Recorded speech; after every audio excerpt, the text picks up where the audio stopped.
नमस्कार, स्वागत है आपका बिहार समाचार में। बिहार वालों के लिए नीतीश सरकार ने आज फिर से कई योजनाओं की शुरुआत कर दी। सरकारी नौकरियों की बौछार हो गई है। आज आपके लिए कई बड़े गुड न्यूज़ हैं, तो आज की विशेष खबरों पर बात करेंगे। इससे पहले आपसे एक छोटी सी अनुरोध है, कृपया वीडियो को एक प्यारा सा लाइक अवश्य कर दीजिएगा। बिहार विधानसभा चुनाव जैसे जैसे नज़दीक आ रहा है, नीतीश कुमार जी एक के बाद एक बड़े फैसले ले रहे हैं। जो भी तेजस्वी यादव का प्लानिंग था, जो उनकी घोषणाएं थी, उन सभी को तो नीतीश कुमार जी ने पूरा कर ही दिया है। बिहार में डोमिसाइल पॉलिसी लागू कर दी गई है। पेंशन की राशि भी बढ़ाकर 1100 रुपये कर दिया गया है। बिजली बिल तक माफ़ कर दिया गया। युवा आयोग का गठन कर दिया गया। किसानों का कर्ज भी माफ़ किया जा सकता है। और कुछ दिन पहले ही तेजस्वी यादव ने कहा था कि हमारी सरकार बनने दीजिए, हम शराबबंदी कानून को भी ख़त्म करेंगे। तो नीतीश कुमार जी ने अब फिर से दूसरी बार कैबिनेट की बैठक बुला ली है।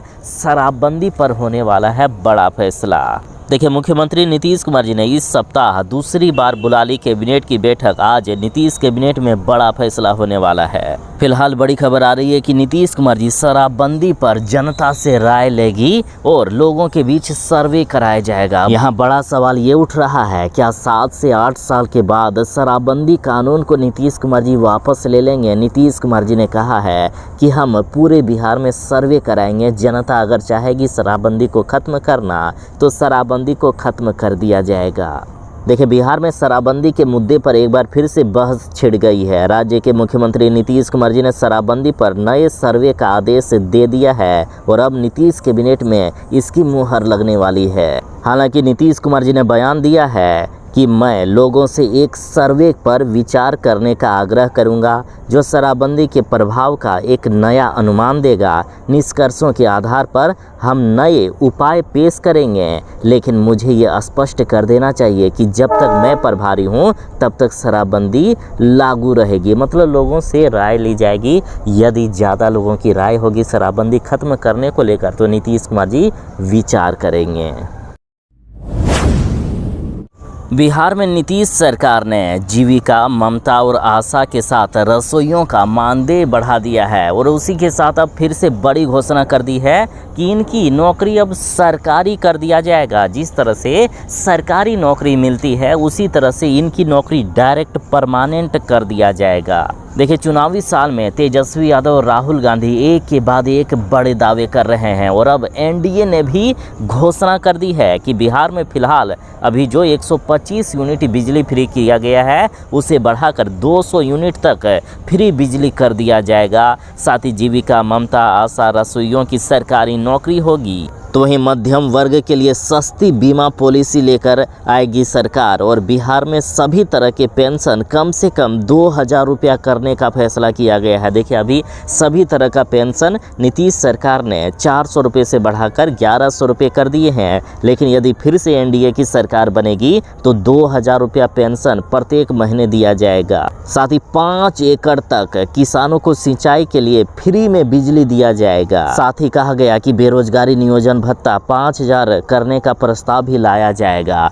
मतलब इंटर पास करने के बाद युवक और युवतियों को प्रत्येक महीने 5000 रुपया करके दिया जाएगा और ये अगले 2 सालों तक दिया जाएगा, ताकि वे अपने कंपटीशन की तैयारी कर सके या फिर अन्य पढ़ाई के लिए खर्चा उठा सके। और यदि कोई इंटर के बाद ग्रेजुएशन करते हैं या कोई भी कोर्स करते हैं, तो उस कोर्स की जितनी अवधि होगी उतने दिनों तक 5000 रुपया दिया जाएगा। माना कोई ग्रेजुएशन कर रहे हैं 3 साल का या 4 साल का, तो 3 या 4 साल तक 5000 रुपया करके मिलेगा। और सबसे बड़ी घोषणा तो ये हो गई है कि बिहार में माता सबरी सम्मान योजना एनडीए सरकार लाएगी, जिसमें से बेटियों को प्रत्येक महीने 3000 रुपया करके दिया जाएगा।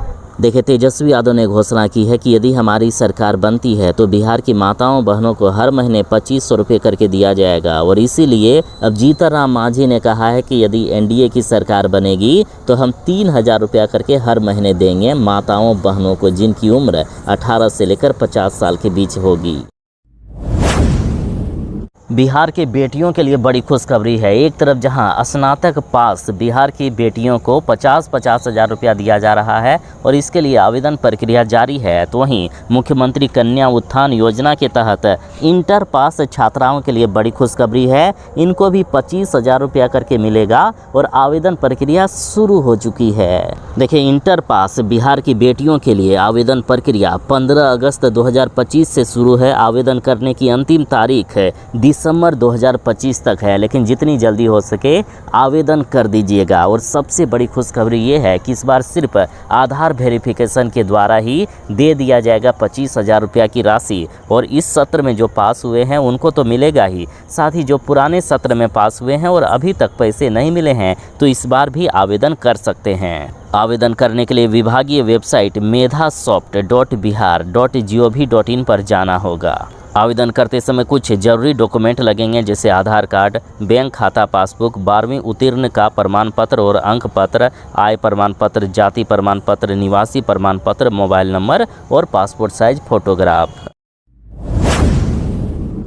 एनडीए वाले अच्छी तरीके से जान गए हैं कि बिहार में जब तक शराबबंदी लागू रहेगी नीतीश कुमार जी को ना वोट मिलेगा और ना ही हम बीजेपी या फिर जीतन राम मांझी की पार्टी को। इसलिए अब लगातार जीतन राम मांझी नीतीश कुमार पर हमला कर रहे हैं और शराबबंदी को ख़त्म करने का दबाव बना रहे हैं। तो वहीं बीजेपी ने भी सीधा सीधी कह दिया है कि शराबबंदी पर फैसला लिया जाए। देखिए, जीतन राम मांझी ने सीधा नीतीश कुमार जी से कह दिया कि शराबबंदी की आड़ में गरीबों को सता रहे हैं नीतीश। जीतन राम मांझी ने नीतीश सरकार को आईना दिखाया। जीतन राम मांझी ने कहा कि शराबबंदी के चलते बिहार में विषैला शराब का निर्माण हो रहा है और लोगों को मारा जा रहा है। मांझी ने कहा कि मैं शराबबंदी के खिलाफ नहीं हूँ, शराब पीना गलत बात है ये मैं मानता हूँ, पर इसके आड़ में जो कुछ हो रहा है वो बिहार में सही नहीं हो रहा है। जहरीली शराब बन रही है, ऊंचे दामों पर लोग शराब पी रहे हैं, शराबबंदी के नाम पर गरीबों को परेशान किया जा रहा है, लोगों की जानें ली जा रही है, शराब माफिया बिहार को लूट रहे हैं। बिहार में गलत तरीके से शराबबंदी लागू है, मैं इस बात के खिलाफ, और सही तरीके से लागू की भी नहीं जा सकती है, इसलिए मैं सरकार से आग्रह करूंगा कि शराबबंदी को ख़त्म कर दिया जाए। जीतन राम मांझी ने तो यहाँ तक कह दिया कि जो दारू और ताड़ी से बैन हटाएगा जनता उन्हीं को वोट दें। यदि नीतीश कुमार जी शराबबंदी को नहीं ख़त्म करते हैं तो नीतीश कुमार जी को भी वोट ना दें, ऐसा जीतन राम मांझी ने कह दिया। जीतन राम मांझी ने ये भी कहा कि इस बार के विधानसभा चुनाव के पहले हमारी पार्टी और मैं घूम घूम कर पूरे गांव में बिहार में घूम कर लोगों को बताएंगे कि जो पार्टी दारू, बालू और ताड़ी से प्रतिबंध हटाएगी उन्हीं को वोट देना है। पीडीएस दुकानदारों के लिए है खुशखबरी। राज्य सरकार ने बढ़ा दिया है इनका कमीशन। बिहार के 50,000 डीलरों को होगा फायदा। देखिए, सितंबर महीने से राज्य के जन वितरण प्रणाली यानी पीडीएस दुकानदारों को बड़ी मार्जिन राशि का भुगतान किया जाएगा। राज्य सरकार ने इन दुकानदारों को मार्जिन मनी में 47% प्रति क्विंटल की बढ़ोतरी कर दी है। यानी अब इन डीलरों को 137 रुपये प्रति क्विंटल कमीशन दिया जाएगा। अनुमान के अनुसार इस फैसले से डीलरों को आवंटन के आधार पर औसतन कम से कम 5 से 10 हज़ार रुपया तक का अतिरिक्त लाभ मिलेगा। साथ ही इन डीलरों को अब सप्ताह में एक दिन का साप्ताहिक अवकाश भी दिया जाएगा, यानी सप्ताह में एक दिन छुट्टी भी दी जाएगी। बिहार शिक्षा विभाग ने दिया है बड़ा आदेश, जिससे बिहार के शिक्षकों में हलचल सी मच गई। दरअसल शिक्षा विभाग के अपर मुख्य सचिव का नया आदेश जारी हो गया है। इस आदेश में साफ कहा गया है कि अब सरकारी स्कूलों के सभी शिक्षकों को सिंगल फोटो नहीं बल्कि ग्रुप फोटो अपलोड करनी होगी। यानी जिस दिन स्कूल में जितने भी शिक्षक ड्यूटी पर मौजूद रहेंगे उनकी एक साथ खींची गई ग्रुप फोटो अपलोड करनी होगी। शिक्षा विभाग का मानना है कि इससे फर्जी उपस्थिति और हेराफेरी पर रोक लगेगी। कई बार ऐसा होता है कि शिक्षक अपनी सिंगल फोटो अपलोड कर देते हैं, जबकि असल में स्कूल में वो मौजूद ही नहीं रहते हैं। अब ग्रुप फोटो अपलोड करने से पूरी टीम की उपस्थिति की पुष्टि हो जाएगी, साथ ही हेराफेरी और गलत हाजिरी पर रोक लगेगी। यदि आप चाहते हैं कि 10वीं पास करने के बाद एक अच्छी सरकारी नौकरी मिल जाए तो आपके लिए है सुनहरा मौका। बिहार एसएससी में कार्यालय परिचारी के 3,727 पदों पर निकल चुकी है बम्पर बहाली। देखिए, बिहार में ऑफिस अटेंडेंट के 3,727 पदों पर बहाली निकली है और इसके लिए 25 अगस्त 2025 से ऑनलाइन आवेदन जारी है। ऑनलाइन आवेदन लिया जा रहा है। आवेदन करने का लास्ट डेट 26 सितंबर 2025 तक रखा गया है। एज लिमिट की बात करें तो न्यूनतम एज 18 साल और मैक्सिमम एज 40 से 42 साल तक हो सकती है। यदि नौकरी मिल जाती है तो पे लेवल 1 के अनुसार मिलेगा वेतन, यानी 40 से 45 हज़ार रुपया तक वेतन मिल सकता है। और क्वेश्चन कैसा पूछा जाएगा या सिलेबस क्या होगा, तो देखिए, सामान्य अंक गणित से 30 अंक, सामान्य ज्ञान से 40 और सामान्य हिंदी से 30 अंक रहेंगे। अब रही बात कि आवेदन कैसे करोगे, तो आवेदन करने के लिए ऑफिशियल वेबसाइट bssc.bihar.gov.in पर जाएं।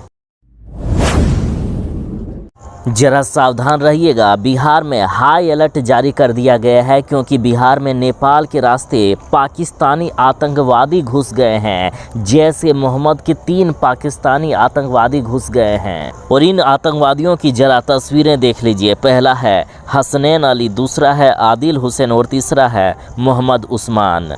नेपाल की सीमा के रास्ते जैश के 3 आतंकवादियों के बिहार में घुसने पर अब पुलिस मुख्यालय ने सीमावर्ती जिलों को हाई अलर्ट पर रखा है। आशंका जताई जा रही है कि ये आतंकी देश के किसी भी हिस्से में आतंकी घटनाओं को अंजाम देने की फिराक में है। अभी फ़िलहाल ये बिहार में हो सकते हैं। इनकी जांच जारी है, इनको ढूंढा जा रहा है। और सुनिए, सीमावर्ती जिलों जैसे सीतामढ़ी, मधुबनी, पश्चिमी चंपारण, अररिया, किशनगंज और सुपौल में चौकसी बढ़ा दी गई है।